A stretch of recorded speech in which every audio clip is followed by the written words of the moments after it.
ಬನ್ನಿ ಹಬ್ಬದಿಂದ, ಬನ್ನಿ ಗಿಡದಿಂದ, ಹೌದು. ಯಾವಾಗಿಂದ? ಅದಕ್ಕೆ ಆದಿ ಅನಾದಿ ಕಾಲದಿಂದ ರಾಮಾಯಣದಲ್ಲಿ ರಾಮ ರಾವಣ ಯುದ್ಧ ತೆಗೆದಾಗ, ಮಹಾಭಾರತದಲ್ಲಿ ಕುಂತಿ ತಾಯಿ ಅಜ್ಞಾತ ವಾಸದಲ್ಲಿ ತಮ್ಮ ಮಕ್ಕಳು ತಮ್ಮ ಶಸ್ತ್ರಾಸ್ತ್ರ ಬಚ್ಚಿಡ್ಲಿಕ್ಕೆ ಅಲ್ಲಿಂದ ದಸರಾ ಸ್ಟಾರ್ಟ್ ಆಗಿದ್ದು.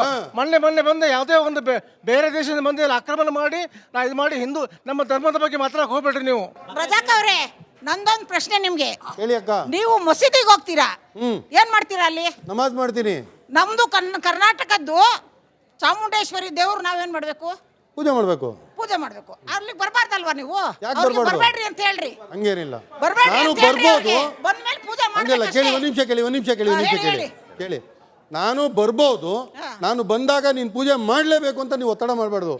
ಅದೇ ಅನೇಕತೆಯಲ್ಲಿ ಏಕತೆ, ಅದೇ ನಮ್ಮ ರಾಜ್ಯದ ಸುಂದರತೆ, ಅದೇ ನಮ್ಮ ರಾಜ್ಯದ ಸೌಂದರ್ಯ. ಅದನ್ನ ಈಗ ಸರ್ಕಾರ ಜಾತಿ ಮತ ಭೇದ ಎಲ್ಲ ನಮ್ದು ಬೇರೆದಿರ್ಬೋದು.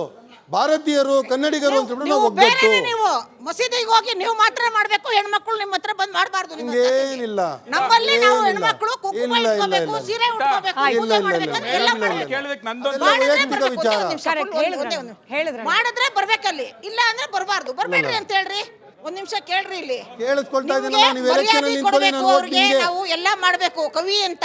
ಅದಕ್ಕೆ ಸರ್ಕಾರದವ್ರು ಏನ್ ಮಾಡ್ಬೇಕು, ವಿಧಾನಸೌಧದಲ್ಲಿ ಕರ್ಕೊಂಡು ಹೋಗಿ ಕೂರ್ಸ್ಕೊಂಡು ಮಾಡ್ಬೇಕು ಅವ್ರನ್ನ. ಅದು ಸಿದ್ದರಾಮಯ್ಯಗೆ ಹೇಳಿ, ನೀವು ಸಿದ್ದರಾಮಯ್ಯ ಅವ್ರಿಗೆ ನೀವ್ ಹೇಳ್ಬೇಕು. ಅವ್ರೊಂದು ಪ್ರಶ್ನೆ ಕೇಳಿದ್ರೆ ರಸಾಕ್ ಅವ್ರೊಂದು ಉತ್ತರ ಕೊಟ್ರು. ಅವ್ರ ಪ್ರಶ್ನೆಗೆ ಇವ್ರ ಉತ್ತರಕ್ಕೆ ಸಿದ್ದರಾಮಯ್ಯವ್ರು ಕೇಳಿ ಅಂತ ಹೇಳಿದ್ರು. ನಂದೊಂದು ಪ್ರಶ್ನೆ ಸಿದ್ದರಾಮಯ್ಯವ್ರಿಗೆ ರಸಾಕ್ಗೆ. ಇದೇ ಇಫ್ತಿಯಾರ್ ಊಟಕ್ಕೆ ಅಂತ ಸಿದ್ದರಾಮಯ್ಯವ್ರನ್ನ ಕರೆದಾಗ ಅವ್ರನ್ನ ಟೇಬಲ್ ಮೇಲೆ ಕೂಡಿಸ್ಬಿಟ್ಟು ತಲೆ ಮೇಲೆ ಟೊಪ್ಪಿ ಹಾಕಿ ಪ್ರತಿಯೊಬ್ಬ ಬಿಜೆಪಿ ನಮ್ಮ ಹತ್ರ ಪ್ರತಿಯೊಬ್ಬ ಬಿಜೆಪಿ ಕೇಳಿಸ್ಕೋಬೇಕು ಕೂಡ ನಮ್ಮ ಹತ್ರ ಬಿರಿಯಾನಿ ತಿಂದಿದ್ದಾನೆ.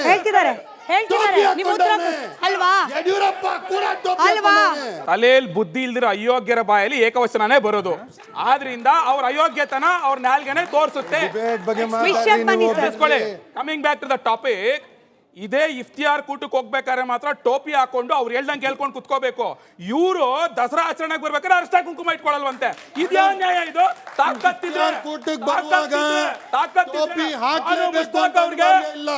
ಕುಂಕುಮ ಇಟ್ಟು ಬಳೆ ತೋರಿಸಿ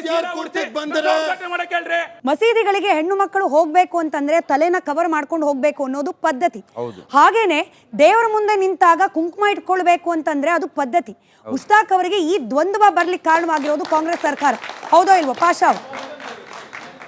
ಮೇಡಮ್, ಫಸ್ಟ್ ನೋಡಿ, ಈಗ ಮಾತು ತುಂಬ ದೂರ ಇದು ಹೋಗ್ತಾ ಇದೆ. ಈ ನಾಡಹಬ್ಬ ಅಂತ ಹೇಳ್ತಾ ಇದಾರಲ್ಲ, ಆ ನಾಡಹಬ್ಬಕ್ಕೆ ಈ ಧರ್ಮ ಹಬ್ಬಕ್ಕೆ ನಾಡಹಬ್ಬ ಅಂತ ಈಗ ಮಾಡ್ತಾ ಇದ್ದಾರೆ. ಮುಂಚೆಯಿಂದ ಧರ್ಮ ಹಬ್ಬ ಇದ್ದಿದ್ದು, ಈಗ ನಾಡಹಬ್ಬ ಆಗ್ತಾ ಇರೋದು. ಆದರೆ ಒಂದು ಸಮುದಾಯದ ಹಬ್ಬ ಇದು. ನಾನು ಇದಕ್ಕೆ ಇದು ಮಾಡಲ್ಲ, ಸಮುದಾಯದ ಹಬ್ಬ.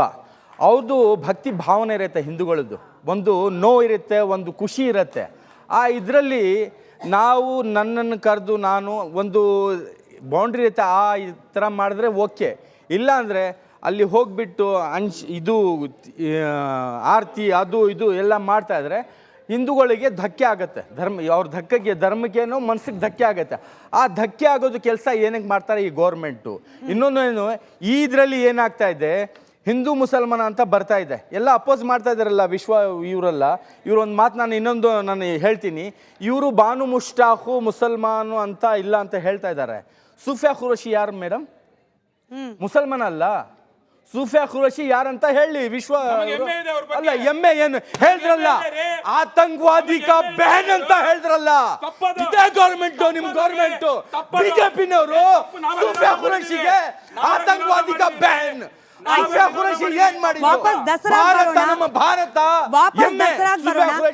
ಪಾಕಿಸ್ತಾನಲ್ಲಿ ನುಗ್ಗಿ ಹೊಡೆದು ಅಂತ ಮಹೇಶ್ ಅವರು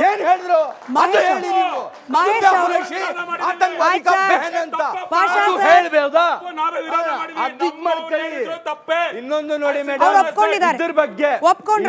ಇದ್ರ ಬಗ್ಗೆ ನೋಡಿ, ಈ ಹಬ್ಬದ ಬಗ್ಗೆ ನಾವು ಮುಸಲ್ಮಾನು ಹೇಳ್ತಾ ಇಲ್ಲ, ನಮ್ಮ ಮುಸಲ್ಮಾನ ಕಳಿಸ್ಬಿಟ್ಟು ನೀವು ಪೂಜೆ ಮಾಡಿ ನಾವು ಖುಷಿಯಾಗ್ಬಿಡ್ತೇವೆ ಅಂತ. ನಮ್ಮ ಒಳಗಡೆ ಪರಿಸ್ಥಿತಿ ಏನಿದೆ ಅದು ನೋಡಿ ಫಸ್ಟ್. ಏನೇನ್ ಪ್ರಾಬ್ಲಮ್ ಇದೆ, ಏನ್ ಮಾತು ಕೊಟ್ಟು ಬಂದ್ರು ಇವ್ರಿಗೋಸ್ಕರ ಎಷ್ಟು ಈ ಸಾಲಿ ಮುಸಲ್ಮಾನ ತುಂಬಾ ಬಲಿದಾನ ಕೊಟ್ಟು 90% ವೋಟ್ ಹಾಕಿ ಗೌರ್ಮೆಂಟ್ ಬಂದಿದ್ಮೇಲೆ ಒಂದು ಮಾತು ನಮ್ದು ನಡೀತಾ ಇಲ್ಲ. ಒಂದು ಮಾತನ್ನು.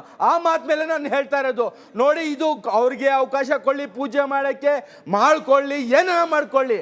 ಆದರೆ ಮುಸಲ್ಮಾನಿಗೆ ನಾವು ಇದು ಮಾಡಿದ್ದೀವಿ, ಅವಕಾಶ ಕೊಟ್ಟಿದ್ದೀವಿ ಮಾಡೋಕ್ಕೆ ಅಂತ ನಮ್ಮ ಇದಿದ್ರೆ, ಅದೇ ರಾಹುಲ್ ಗಾಂಧಿ ಅವ್ರು ಬಂದ್ರಲ್ಲ ಫ್ಲೇವರು ರುಬ್ಬಿನ್ ಕಟ್ ಮಾಡೋಕ್ಕೆ, ಅದಕ್ಕೆ ಕಳಿಸಿ ನೀವು. ಇಲ್ಲ ಅಂದರೆ ಅಪ್ಪು ಹೆಸರು ಅಪ್ಪು ರಾಜ್ಕುಮಾರ್ ಅವ್ರ ಮಗ ಅಪ್ಪು ಇದ್ದಾರಲ್ಲ, ಅವ್ರ ಹೆಸರಿಂದ ಯೂನಿವರ್ಸಿಟಿ ಕಟ್ಬಿಟ್ಟು ಆ ರುಬ್ಬಿನ್ ಕಟ್ ಮಾಡಲಿ. ಕೇವಲ ಹಿಂದೂಗಳ ಹಬ್ಬ ಸಾರ್ವತ್ರಿಕ ಹಬ್ಬ ಆಗಬೇಕು, ಹಿಂದೂಗಳ ಧಾರ್ಮಿಕ ಶ್ರದ್ಧಾ ಕೇಂದ್ರ ಸಾರ್ವತ್ರಿಕ ಆಸ್ತಿ ಆಗಬೇಕು, ಹೀಗೆ ಯಾಕೆ ಅಂತ ಹೇಳಿ ಪ್ರಶ್ನೆ. ಮೇಡಮ್, ಸಂವಿಧಾನದ ಪ್ರಕಾರ ಎಲ್ಲ ಸಾರ್ವಜನಿಕ ಸ್ಥಳಗಳು ಕೂಡ ಎಲ್ಲರಿಗೂ ಸಂಬಂಧಪಟ್ಟದ್ದು. ಇದು ನಾನು ಮೊದಲೇ ಹೇಳ್ತಾ ಇದ್ದೀನಿ, ಇದು ಸರ್ಕಾರ ನಿಂತು ಆಚರಣೆ ಮಾಡ್ತಾ ಇರುವಾಗ, ಸರ್ಕಾರ ನಿಂತು ಆಚರಣೆ ಮಾಡ್ತಾ ಇದೆ ಅಂದಾಗ ಇದು ರಾಜ್ಯದ ಎಲ್ಲ ಜನರಿಗೂ ಸಂಬಂಧಪಟ್ಟದ್ದು. ಎಷ್ಟು ಜನ ಬರ್ತಾರೋ, ಎಷ್ಟು ಜನ ಬರಲ್ವೋ, ಎಷ್ಟು ಜನ ನಂಬ್ತಾರೋ ನಂಬಲ್ವೋ ಅದು ಬೇರೆ ವಿಚಾರ, ಅದು ವೈಯಕ್ತಿಕ, ಪ್ರತಿಯೊಬ್ಬರಿಗೂ ಅದು ಅವಕಾಶ ಇದೆ. ಸರ್ಕಾರವೇ ಮುಂದೆ ನಿಂತು ಮಾಡುವ ಈ ಸಂದರ್ಭದಲ್ಲಿ ಇಲ್ಲೂ ಹಿಂದೂ, ಮುಸ್ಲಿಂ, ಕ್ರೈಸ್ತ, ಜೈನ, ಬೌದ್ಧ, ಕರ್ನಾಟಕದಲ್ಲಿ ವಾಸ ಮಾಡ್ತಾ ಇರತಕ್ಕಂಥ ಪ್ರತಿಯೊಬ್ಬ ವಾಸಿನೂ ಕೂಡ ಇದಕ್ಕೆ ಬಾಧ್ಯಸ್ಥ. ಯಾಕೆಂದರೆ ಸರ್ಕಾರ ನಮ್ಮ ತೆರಿಗೆ ಹಣದಲ್ಲಿ ಈ ಉತ್ಸವವನ್ನು ಮಾಡ್ತಾ ಇರೋದು. ಮುಸಲ್ಮಾನರ ತೆರಿಗೆ ಹಣನೂ ಇದೆ, ಹಿಂದೂಗಳ ತೆರಿಗೆ ಹಣನೂ ಇದೆ. ಎಲ್ಲರ ತೆರಿಗೆ ಹಣದಲ್ಲಿ ಈ ಕಾರ್ಯಕ್ರಮವನ್ನು ಮಾಡುವ ಸಂದರ್ಭದಲ್ಲಿ ಯಾರನ್ನ ಆಯ್ಕೆ ಮಾಡುವಾಗ ಇವರು ಪೂಜೆ ಮಾಡ್ತಾರಾ, ಇವರು ಪೂಜೆ ಮಾಡಲ್ವಾ, ಇವರು ಹೆಣ್ಣ, ಇವರು ಗಂಡ, ಇವರು ಕುಂಕುಮ ಹಾಕೋತಾರ, ಇವರು ಕುಂಕುಮ ಹಾಕೊಳ್ಳಲ್ವಾ, ಇವರು ನಂಬುತ್ತಾರ, ಇವರು ನಂಬಲ್ವಾ ಅನ್ನೋದಕ್ಕಿಂತ ಆಯ್ಕೆಯ ಪ್ರಕ್ರಿಯೆಯಲ್ಲಿ ಸರ್ಕಾರ ಈ ತನಕ ಮಾಡ್ಕೊ ಬಂದಿರೋದು ಒಂದು ಸಾಧನೆ ಮಾಡಿದವ್ರನ್ನ ಕರೆದಿರ್ತಕ್ಕಂಥದ್ದು. ಒಂದು ಸಾಧನೆ ಮಾಡಿದವ್ರನ್ನ ಇನ್ವೈಟ್ ಮಾಡಿದ್ದಾರೆ. ನಾನು ಆಗಲೇ ಮತ್ತೆ ಹೇಳ್ತಾ ಇದ್ದೀನಿ, ಸಾಧನೆ ಮಾಡಿದಂತಹ ಅನೇಕರಿದ್ದಾರೆ, ಅನೇಕರನ್ನ ಕರೆದಿದ್ದಾರೆ.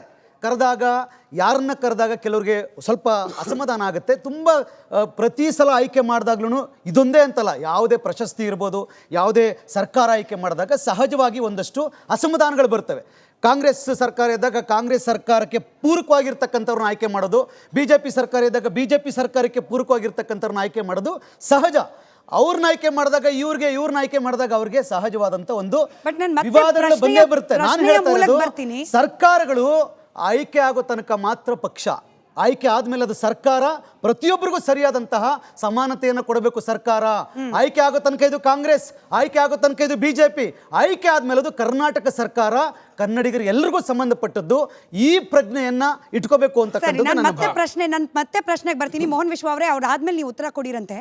ಈ ರೀತಿಯಾದ ಒಂದು ಹಬ್ಬವನ್ನ, ಧಾರ್ಮಿಕ ಆಚರಣೆಯನ್ನ ಸಾರ್ವತ್ರಿಕ ಆಚರಣೆ ಮಾಡುವಂತಹ ಓಪನ್ನೆಸ್ ಇರೋದು ಕೇವಲ ಹಿಂದೂ ಧರ್ಮದಲ್ಲಿ ಮಾತ್ರನಾ?